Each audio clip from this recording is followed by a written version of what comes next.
Hey everyone, it's Jensen here for some more Jensen Sports Talk. We've got a big week of college football, but I wanted to start a little bit about the NBA and how ridiculous it is. It's basically just a soap opera, and nothing good is coming from it. I mean, we've got Kyrie posting anti Semitic movies, we've got Draymond getting in fights, we've got LeBron not supporting the Cowboys anymore because they support the national anthem. Whatever the ridiculous thing is, there's one common denominator, and it's always that it's got nothing to do with the actual sport. So there's lots of people talking about the NBA and not a lot of people talking about basketball. And it's a big problem, and it's why the NBA, in my opinion, has a problem coming on their hands in that they have very big strategic advantages in that basketball is so easy to play. It doesn't take almost anyone. Anyone can go find some park and just shoot some hoops. So it's very accessible to everyone. And yet the stars are so insufferable. It's hard to watch. Uh, yeah, it has a problem, and I think the popularity of the NBA is going to continue to decline. The other sports, even if they have rotten scumbags of people, and they all do, they're focused more on the sport, and that leads to a lot more uh, entertainment and not just drama for the sake of drama of it being a soap opera, which is what the NBA has turned into, uh, which is a sad thing. But you look at you look at the NFL, what is the drama? Well, it's is Tom Brady playing well or not? Now, there could be other reasons, but it's about the play on the field and that sort of stuff. So, anyways, just another weekly rant on why the NBA is stupid. If you're looking for basketball action, it's not good quality, as good of quality. The players aren't as good, but it's so much better if you just go college basketball. It really is a lot better than the NBA. They may not be as good at basketball players. You may not have stars, but you don't have a soap opera. Anyways, let's get into college football here because we've got a big weekend coming up, starting with tonight, Oregon State at Washington. This is a very big game in the Pac-12. They're both only have two losses. Both should be ranked. If they were SEC teams, they'd both be ranked in the top 10 or right about 10. But we're the Pac-12, so they don't get that. A lot of teams like LSU get that. Anyways, I think I think because it's at Washington, I'm going to go with the Husky offense. There's something wrong about it, and I think it'll be a real close, tight game. But the Huskies don't score as many points as they should, but I do think they'll get enough out of it this time. So then there's the biggest game this weekend, Tennessee at Georgia. What I see happening in this game is Georgia's offense not having enough playmakers to keep up with Tennessee. Georgia's going to slow down Tennessee. If Tennessee turns the ball over a few times, Georgia will win the game. Tennessee hasn't been doing that, and they have played a decent schedule so far. And Georgia, you know, again, they get credit for beating Florida, who is not good. They don't have an SEC win.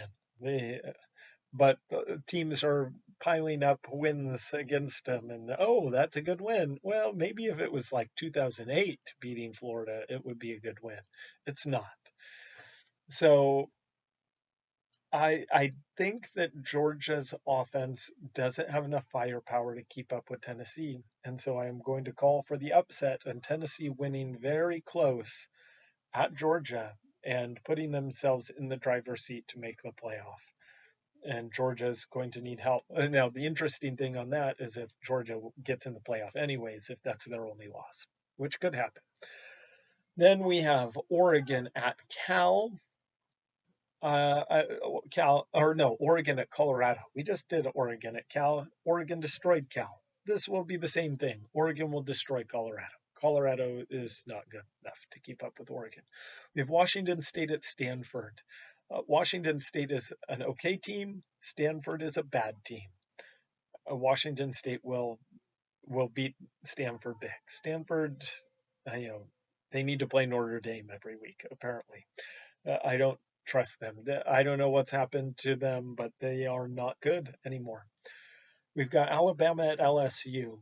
I will continue to say this. I don't believe in LSU. I think they're overrated. I have no idea why they're ranked 10. I think that's absurd. They do have a couple of good wins, but if you actually look at them, they're not, well, if you look at them other than in the Ole Miss game, the Ole Miss game they looked amazing, and I will give them credit for that. But you look at them the other times, not a good team. Not a good team. I think Alabama wins. I think Alabama wins big. I believe in Bryce Young, and I don't think LSU can stop them. In the Big 12, we've got Texas at K State. Again, I don't believe in Steve Sarkisian. I think this is the big thing there. Sark is good, winning big in games that he should win, although he always drops one he shouldn't, and he never beats the teams that are really good. Kansas State is looking really good. What does that mean? Sark's not going to be able to beat him. It's at Kansas State in the Little Apple. I will. I like the Wildcats in this one, and even without Adrian Martinez there, Kansas State has not dropped a beat, which surprises me. But they are on fire. Then we've got BYU at Boise State. Boise State big. BYU is falling apart. There's not much to say. People have been shredding the defense, and the defense is a sieve. They can't stop anyone. They can't sack anyone. That's all true. They also have no offense either, which is surprising to me. But yeah, so Boise State wins that one. We've got Clemson at Notre Dame. This is this is a close one. Uh, I do like Clemson in this one just a little, in that I don't believe Notre Dame's quarterback can withstand Clemson's pass rush. So I don't. I think it'll be close. I think Notre Dame has a chance, but Clemson's pass rush is the difference in this one. Look for the Clemson Tigers to win. Right, we've got Arizona, Utah. I was surprised at Arizona's wide receivers. They're going to score points against Utah. If Utah doesn't have their playmakers in, like Cam Rising, this game could be interesting. They've got everyone in, then I since it's at Utah, I would say Utah should win this one. But Arizona is going to score some points. So if it gets into a shootout, you don't know what's going to happen. So Utah, I think Utah wins, but watch out. We've got Wake Forest at NC State. Neither of these. I, I think Wake Forest is a good team. I don't think NC State is a good team. I think Wake Forest wins this. UCLA at Arizona State. This is a sneaky game for UCLA here. Arizona State is looking tons better than the beginning of the season. I will pick UCLA because they are the superior team here, but Arizona State is going to keep it close. I think they've improved a lot since getting rid of Herm Edwards, so it could be a sneaky game there. And then of course the biggest game, Cal at USC. In this one, well, I'd like to see USC get healthy, get some guys back. I don't know if they'll be playing. From what Lincoln Riley was saying, it's almost, I'm doubtful that we'll get everyone back. Cal is not good. Their offense is not good. USC's defense should bounce back, especially look at the Arizona game. A lot of those big plays were wide receivers making incredible catches. Now, don't get me wrong. USC's defense gives up yards. They give up tons of yards. it's not what I like to see. But when it came to scoring, Arizona scored a lot of the time because of amazing plays. Cal is not going to get those same amazing plays. USC needs to watch out for the running back, though. They've got to try and find a way to, one, cover him out of the backfield, and two, actually get penetration and get to the quarterback. They were close in against Arizona, and close is not going to get it done. Now, having said that, USC is far superior to Cal. USC's offense should, they're just humming. They should destroy them. I expect another game fully in the air. I don't think Travis Dye is going to get tons of runs. I think they're going to focus on the air because Cal's passing defense is awful. And I believe that USC is going to shred them.